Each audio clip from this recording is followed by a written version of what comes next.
Without exaggeration, I can say these are the two best handhelds Anbernic has ever made, at least in my opinion. I've spent quite a bit of time testing them, and I'm excited to share my thoughts. They're compact, ergonomic, and surprisingly powerful, even when it comes to retro games from the PlayStation 2 era. In this video, we'll take a closer look at the Anbernic RG406 lineup, and I'll walk you through the pros and cons of each model based on my personal experience. But I can already tell you, if you're into retro gaming, these are definitely worth considering. Let's start unboxing the devices and checking out what's inside. The vertical version comes in this kind of box. Inside you'll find the console itself, a standard USB Type-A to USB Type-C charging cable, and a nice quality tempered glass screen protector, a great little bonus. There is also a short user manual in English. The horizontal version comes with the exact same stuff: a screen protector, an English manual, and a charging cable in a separate box. By the way, both consoles are available on AliExpress with a fast and free shipping. Each one costs around $150 or euros. And to make your purchase even more affordable, you can use my promo codes for an extra discount. You'll find all the links and details in the description box.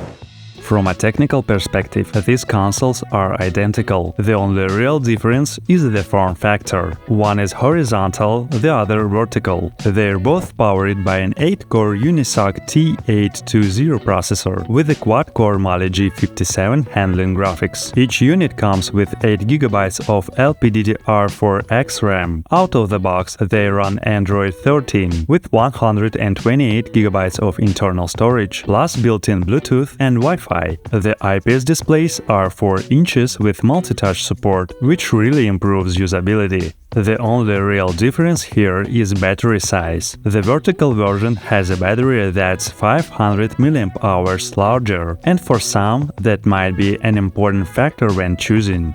Both devices feature active cooling, which helps run more demanding games in performance mode. If I had to choose between the two based on my personal preferences, I'd go with the horizontal version. Its plastic looks whiter compared to the vertical one, which has a slight yellowish tint. The horizontal model just feels more comfortable in my hands. I can play for longer without any hand or finger fatigue. It fits my hands almost perfectly, and my fingers naturally reach the buttons, sticks and triggers. Here's how the vertical version looks in my hands. To me, it's a little less ergonomic. I have to rest the console on my pinkies, so my thumbs can move more freely across the controls. It's not terrible, but it's less comfortable for long sessions. So when choosing between the two, keep your own preferences and play style in mind. The design is essentially the only major difference. If you're into that classic vertical Game Boy vibe, then go for the vertical one. But if, like me, you prefer something more like the piece horizontal layout, the horizontal version is the better pick. There is one more difference aside from battery capacity: the weight. The vertical model is slightly heavier than the horizontal one, and you can feel that when holding both. That said, they're still pretty compact. You could even fit one in your pocket if needed. Both handhelds have a nice matte plastic finish that feels great to the touch. The buttons, triggers and Hall effect analog sticks are all excellent in terms of quality. If I had to point out a downside, I'd say I'm not a fan of the round D-pad design on the horizontal console. I personally prefer the standard-shaped D-pad from the vertical model, but that's more of a taste thing than a real flaw. Another big plus is the IPS screen. Unlike more expensive consoles like the Retroid Pocket 5 or Mini that use OLED display with PWM flickering, these screens are much easier on the eyes. That's really important for me because I am very sensitive to PWM flickering. These IPS panels have great color reproduction and brightness, so I'm honestly very happy with them. To be honest, these two handhelds really surprised me. I don't know how Anbernic pulled it off, but they managed to create all-in-one device for retro gaming, thanks to the solid performance and the 4:3 screen ratio, which perfectly matches most retro systems. That's what makes these consoles almost essential for any retro gamer. Honestly, if you have one of these, you probably won't need anything else. Many people who buy the RG406 end up keeping it as their main device simply because it handles so many games so well. And before we continue, please like and subscribe to the channel and leave a comment. This helps me promote the channel. Also, you can click the bell icon so you don't miss any new videos. Thank you for your attention, let's continue. Now I think it's time to test some games and see how these handhelds perform in action.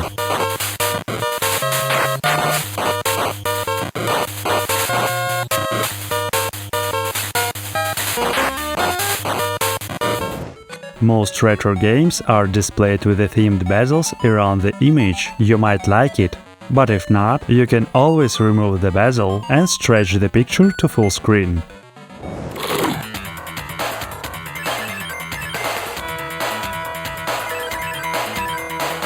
Way cool!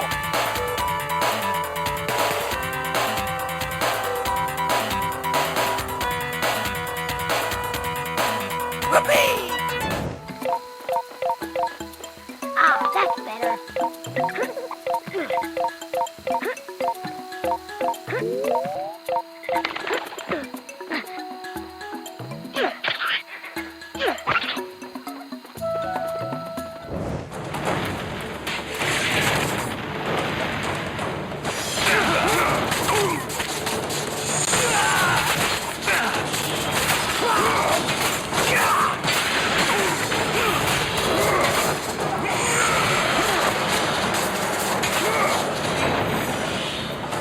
They also handle PSP games really well, even at 2x resolution. If you're a fan of the PSP, this is a great way to dive back into those nostalgic titles. The screen size is comfortable enough to enjoy your favorite games.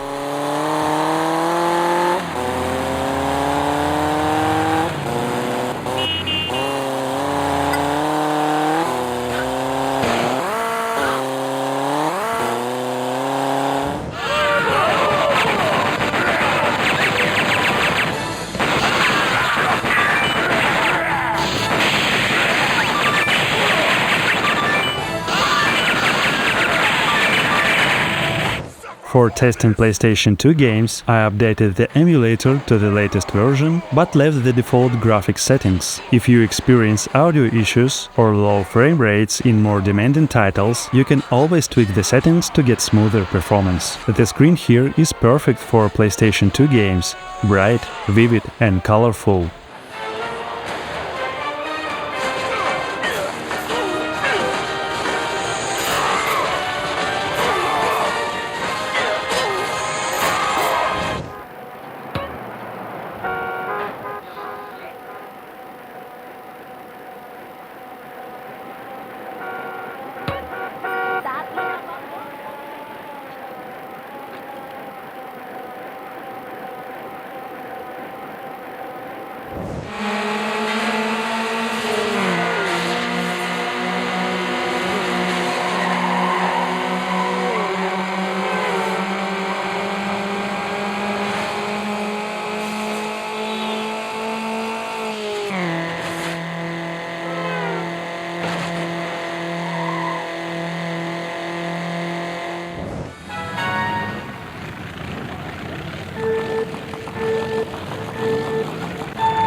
Since these consoles run on Android 13, you also get access to games from the Play Store and Android ports. I tested a few and was very impressed with the result. This really expands the range of games you can play and gives you the freedom to explore some great modern titles as well.